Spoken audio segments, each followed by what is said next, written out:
understanding ourselves feels like a wandering thought, a vast, unmarked map where the signs are subtle, the lessons repeat, and the destination is never quite where we expect it to be. What if there was a way to see that map more clearly? Not as a set of predictions, but as a mirror of the patterns, the seasons, and the soul curriculum we've been all walking along. Welcome back, listeners, to Cosmic Confluence. I'm your host, Sana, and today we are joined by Dr. Sue, a medical doctor, midlife transformation guide, and radiant soul who blends grounded science with soulful tools like the tarot numerology. But before you think, oh, it's once again fortune telling, no, I'm not interested. Let's take a lens for you, listeners, because this is about deep self awareness, uncovering the threads that keep showing up in our lives, and learning how to align with our deepest truth in a mindful, grounded way. So, together, we'll be exploring how this ancient meets modern framework can help all of us, especially women in midlife, navigate change, rediscover joy, and trust their own inner compass. So, with that, Dr. Sue, welcome to the show. I'm really excited for this conversation. Wow, what an amazing intro, Son. Like, I was just like, wow, all of it is so true, isn't it? Like, we just Yeah, kind of sometimes we just feel like we're walking through the dark, like, where am I? What's going on? yeah, For sure. yeah, that is true. And it is so relevant in today's day and age. Because now the conversation is not only about midlife. I mean, we are seeing unexpected changes from all ends, whether it's our health, it's our our profession, our personal lives. It's at a global level. So I think it's this is the time when we should all be talking about these ancient tools, but in today's framework, not just the typical, Mhm. like, people have a lot of misconception around numerology, astrology. Even in India, we talk about Vastu Shastra, like the location based Mhm. Yes. the patterns of the location. So, yeah, I mean, these are really some great conversations which should be happening. I'm so grateful you're having these conversations, Anna, truly. Like I agree. I think there's so many ancient tools out there that when we add them to our toolbox, it brings more clarity to our lives. I know that's what tarot numerology has done for me for sure. Totally. Now, Dr. Sue, before even trying to understand tarot, the benefits of Mhm. tarot numerology, first of all, I think it's more important to have that clarity, that acceptance of the fact that irrespective of so much happening right now in my world, and especially for women in midlife, so many changes, we often think that I do not even have that privilege to even hear that word, or even listen to any podcast or any show talking about it. I have to figure out Mm. on my own. Why do you think Mhm. it's so essential? Why do I think what? Sorry. Why do you think it is essential to have that clarity, that openness to put Mhm. ancient practices and tools? I think of it as curiosity, Sana. I think of it as being curious, filled with wonder, filled with like childlike wonder can lead to amazing places because if you think and behave like a child, you're much more open-minded, you're open-hearted, right? You're just kind of like, what's that about? Which is really how I leaned into tarot at first, and then numerology came along right at the same time. But I just leaned in with childlike wonder because I was in a gift shop and I was lit up by this gift shop. I was like, "What is going on here? This is really fun and exciting." I was on vacation, like a getaway weekend with my husband, and we were just taking time to enjoy the area and walk through the shops. And I was drawn to this back corner of the store and particularly to this deck of tarot cards. And I had heard the word tarot, but I really didn't know anything about tarot at all. And yet I knew, like a child, "Give me that. I need that. I don't know what this is about, but I want that." And so I did. I have the deck at home, and I just said, "Okay, what now?" And I felt like I just followed the breadcrumbs. I love courses, I love learning. So I found a tarot teacher who I could do it all online and really learn about kind of the fundamental, where tarot came from, which is just like a deck of playing cards, and where tarot, most people think of as, fortune telling, right? And this woman was really shifting my perspective as a way of you can use it as a coaching tool. You could use it, and I eventually realized, this is sort of like the ink blot, here in the States. And we use like psychologists back in the day, psychiatrists, they used to say, stare at this paper. It's like a black paper with black on it. I mean, a white paper with black on it, ink blot. And they'd be like, what do you see? Right. And everyone sees something a little different. And to me, I thought that's beautiful because tarot can be the same thing. Like so many people can be looking at the same card, or you can even be looking at the same card 100 times over and see something different because something is opening for you to bring that from the subconscious to the conscious thought finally. And knowing personal development, I knew that the vast majority of our thoughts and feelings, rules, beliefs that are driving our habits and behaviors and therefore results are rooted in the subconscious. So then I thought, oh my gosh, this is a beautiful, amazing tool to help women tap into their subconscious, starting with myself. Starting with myself, I would practice every day.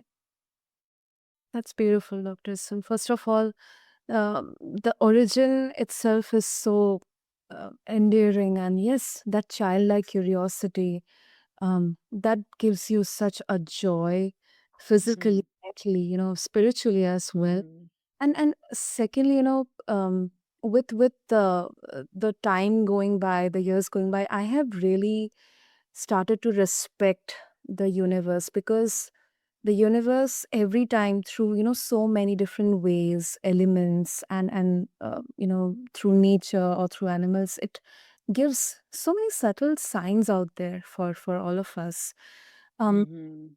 the beauty of the fact that we humans are all made of the fundamental same elements, but everybody has their own way of looking at things, looking at situations, interpreting, translating situations. I think that's the beauty. And I think it's really good that we are exploring how tarot can be used for reflection and personal growth.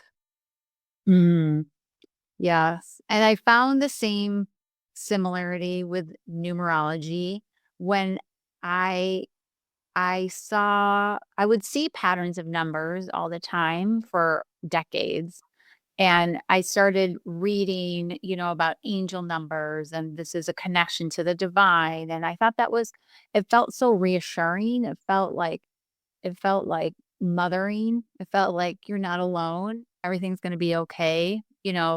Um, and then I learned that there's actually this thing called numerology where these are patterns. It's a pattern language. And I thought, oh, wait a minute. I know in personal development, if you're able to see the pattern, then you can actually use the pattern for you instead of the pattern just whipping you around, getting used by the pattern.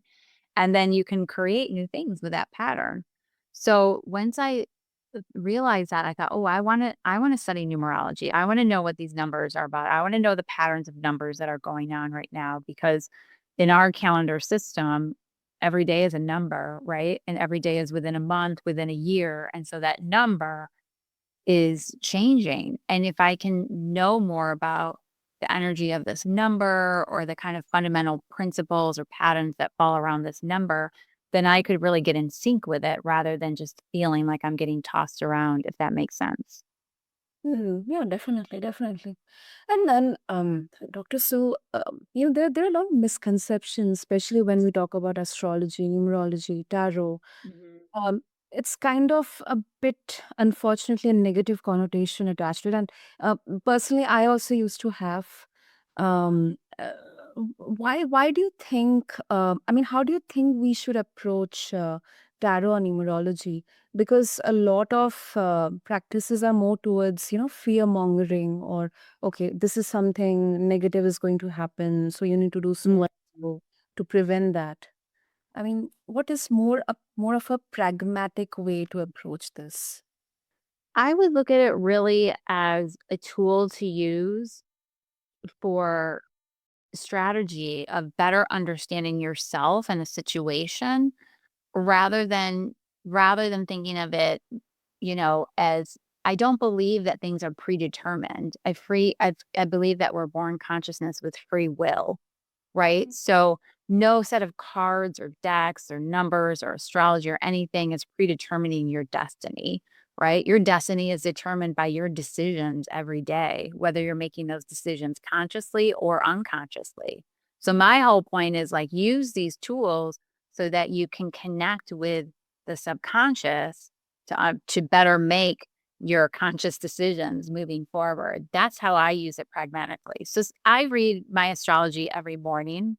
Mhm. And, sometimes, it's like, wow, this is really resonating. I can see where this, and sometimes it's just like, I don't know, it's just a bunch of words on Mhm. a page. Right. Yeah. And so I don't really like put too much into it. I don't really be like, well, then this doesn't work.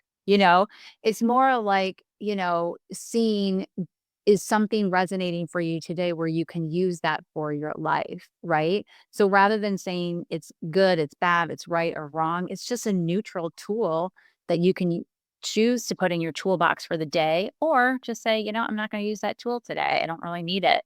If that makes sense. Like things are working for me and flowing through my life and relationships and health and, you know, my business or my purpose in the world. And so I don't really need that tool today. I find it as a fun way to connect with myself and source every morning because every morning I get up and before anybody talks to me or I talk to anybody else in the morning, it's just me alone. And I find that a really sacred tool, to spend time with myself. I journal, I look at the numbers for the day, I pull the tarot cards, I look at the astrology, I journal, I color, I draw, and just really spend time connecting to myself and source and lift myself up with empowering thoughts. That's so inspiring. After so inspiring. Mm. Um, and another beautiful part of your work, you do is you talk about helping women uncover their soul curriculum. So what exactly does that mean, and how I tarot know. helps shape? So I'm thinking about a soulful I call them soulful strategy sessions, by the way, because that's really when someone meets with me one-on-one, just kind of one-offs, like people would say I'm getting a tarot reading. I say we're doing a soulful strategy session. So you can see I'm quite pragmatic from the beginning. It's like, so the way that I look at it Donna, is I'm teaching the person based on their birth date what their soul number is, like the one and their soul number, but kind of their constellation of numbers, if you will. And I do that in a way that rather than saying like you're a 3 and a 3 is an expanding number, like instead of just throwing more words at them, I'll say, your birthday adds up to, and reduces to a 3. Like for instance, if you never heard of this principle, like my birth date is March 8th, 1972. So 3 plus 8 plus 1 plus 9 plus 7 plus 2 Yeah. is 30 and 3 plus 0 is 3. So my soul number is a 3. Now, what I love to do is then I show the 3 in the tarot card is the Empress. And so when I showed this to this woman, this Empress card, it's the same way of I felt once I saw the Empress card. I was like, "Oh, okay. That, like, makes so much sense to me, right?" And when she starts looking at the card, I don't say what it means to me. I say, "What do you see in this card? What do you see?" And she starts talking about it. as a mirror in her life, actually. And the Empress is kind of the mother of all mothers, and she's always creating, and she's created so many businesses, and you could look at that and be like, "This is so frustrating. Why am I on my 5th business?" And when you look at the Empress, she's always got something in the womb. She's a creator, right? And so it allows the woman to actually own, who she is, and also see, like, where she's going with that, right? So another big number in your, numerology is the day you were born. Like, I'm born on the 8th. So 8 in tarot is the strength card. When I saw the strength card, I was like, "Bring it." Like, I was just like, "Yes, I'm gonna totally own that I am strength. I am inner strength." Like, people always comment about, like, kind of the crazy things that I do, like physical challenges, and also just my whole, my whole career path, right, of just courageous action of following my dreams, right? And I'm like, "Yeah, because 'cause I'm strength, girl." So to me, when I showed her birthday, it was a 6. So if you're a 6, like, you're born on the 6th or the 15th of the month, because 1 plus 5 is 6, or the 24th of the month, because 2 plus 4 is 6. So when I showed her the 6 is the Lovers in tarot. And it's just this beautiful, like, very passionate, there's so much passion in this card, and it just allowed her to really see, the soul curriculum is really like, what are you here for? What is your purpose? And how do you, create that purpose and live that purpose and give that purpose, breathe that purpose. And, so much is happening in an exchange of back and forth, but she texted me, like, hours and even the next day, she goes, "I'm still buzzing, like, I'm the empress." Like, it was just so cool because you're able to see in your with your own eyes and in a way that you resonate. It's your words you're saying back to yourself that are in your subconscious coming to your conscious thought, like, "Yes," and owning it. And I find, like, that's just so empowering for women in their 40s, 50s, and 60s. I mean, that's my experience. Oh, that sounds really surreal.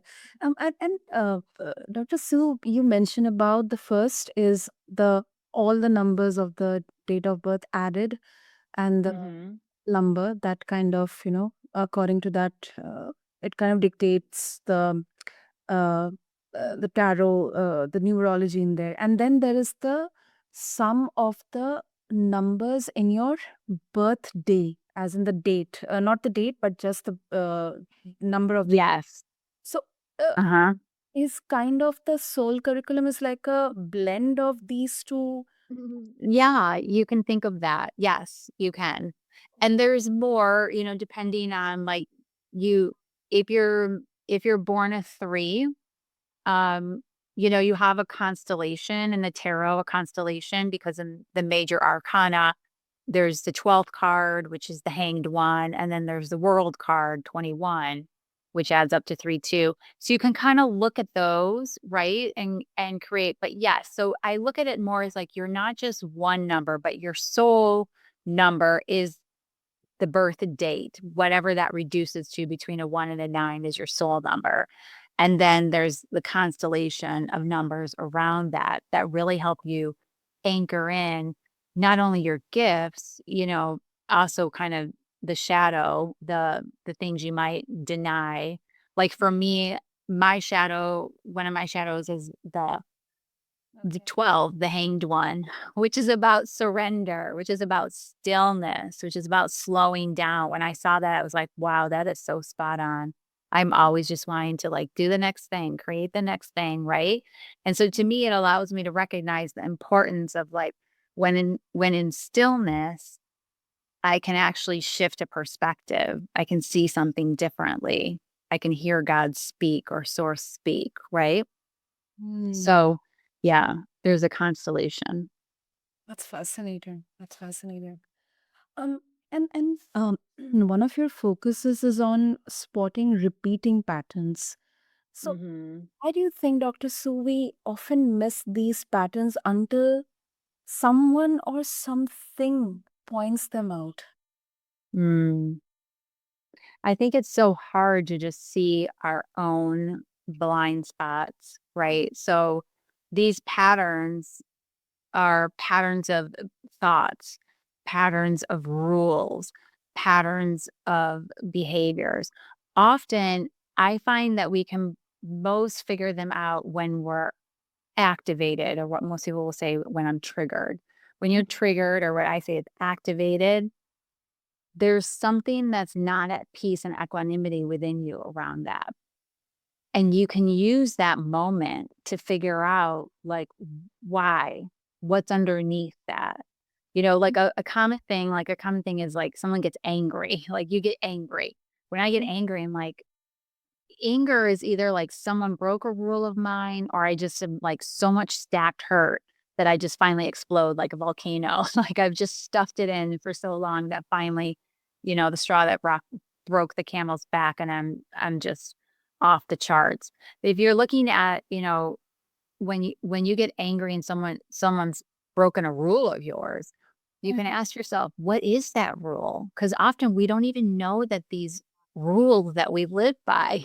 So I think part of it is just like they're hard to spot because we're just doing life and we're not really pausing in stillness and getting curious and leaning in with wonder of like, wow, if I'm angry right now, am I hurt, or did someone break a rule of mine? And if they did break a rule, like, do I even know what that rule is? What is that rule? Did I ever tell them I had that rule? Right? Mm. So you start to lean in and get curious about it to break the pattern, because then the way you break the pattern is you get the pattern, you see the pattern, and then you use the pattern for you. So a way that I would use the pattern in that circumstances, I would go to that person and I'll be like, hey, you know what, I just realized I have this rule, and so when you did that I felt angry because I have a rule that, like, that's not great.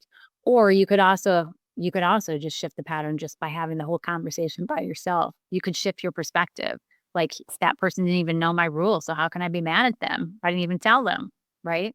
Yeah, yeah. But that's really sounds like very um considerate, um empathetic, and also Mm. self-awareness that, you know, let me first look at myself, talk to myself, and then I'll try to understand what exactly just happened, whether the kind of reaction I gave is right or wrong, is something, it's actually helping you become more and more, conscious of your repeating patterns. So I think that is very, very, once again, fascinating. um and if we talk about, because you stress on aligning with our deepest truth, it is powerful, but it can also be, sometimes intimidating, especially Mhm. when we think about this from a perspective of, women in midlife, because let's admit it, there are a lot of changes physically, there are a lot of changes, your surroundings are changing, people are changing, it affects your professional as well as your personal life. So what does that process look like in real life, Dr. Sue? In terms of aligning with your deepest Okay. truths, Yeah. I think the easiest way that I can say it is being authentic. Okay. So, what I mean by that is often your deepest truths you sometimes wanna hide. Yeah. Yes. Like, even me talking about tarot numerology, like, this has been a journey for me to be able to be on a podcast talking about tarot numerology, because I wanted to hide it. I wanted to be like, "Oh, man, why do I need to?" Because it's not really widely accepted yet. It's really kind of out there and like, "What?" And like you kinda said, just, yeah, it doesn't always come off in the greatest light. Like, people are like, "What?" And some actually think it's demonic, which is, I think, is crazy. It's neutral. Like, just like a gun is neutral, what's it's an emotionally charged person who picks up the gun, that's the problem. Hmm. So to me, it's just a neutral tool, but I had to do the inner work to be able to be like, well, this is me. I believe this is a great tool. And then using the tool and saying and seeing the results in these women. And it's fun. We're having fun. Personal development, I feel like sometimes people think is a real drag because you're just looking at all the things that, you get to work on basically. But this is actually really a lot of fun, and that was a big feedback that I got from women, like, "It's fun. This is fun." Like, they could come in like a down and out mood or tangled up, and then they're leaving and they're laughing because it is fun, and we're in there, like, with childlike wonder, just having fun. And so once I really own that inner truth, like, no, I really believe that this is a tool that we can use for benefit for myself, for others, and for the greater good. Because as the mom, or the woman, she has a lot of influence in her life, whether it's influence at work or influence with her children. And so the more she gets to better know herself, the more she can better influence those around her. Yeah, I agree. I agree. Great, great.